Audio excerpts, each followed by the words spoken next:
একটা get ready with me video তোমরা সকলেই পছন্দ করেছো। সো চলো আজকে সেই দিনটা কিভাবে কাটিয়েছিলাম সেটারই একটা পার্ট তোমাদের সাথে শেয়ার করব। ফার্স্টে আমি শেয়ার করছি প্রিপারেশন পার্ট। পুরো আয়োজনটাই হয়েছিল সৌরভ স্যারের বাড়িতে। পুরো ভিডিওটাও কিন্তু সৌরভ স্যারই আমার জন্য করেছে। মায়ের আশীর্বাদ নিয়ে সকালবেলা প্রিপারেশনটা শুরু। আজকে কিন্তু অনেকগুলো রান্না পরপর হবে। কিছু রান্না এখানে আর কিছু রান্না আমার মা করবে, সেইটা আমি তোমাদের সাথে শেয়ার করছি।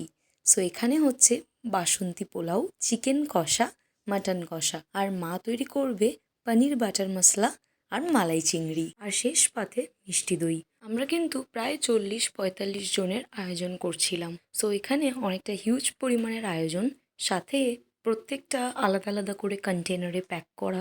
এই পুরো প্রসেসটায় আমার কিন্তু কৃতিত্ব একটুও নেই। কাকিমা, বৌদি, দাদা এবং সৌরভ স্যার সবাইকে অনেক ধন্যবাদ জানাই এইভাবে পাশে থাকার জন্য। দেখা হবে পার্ট 2-তে।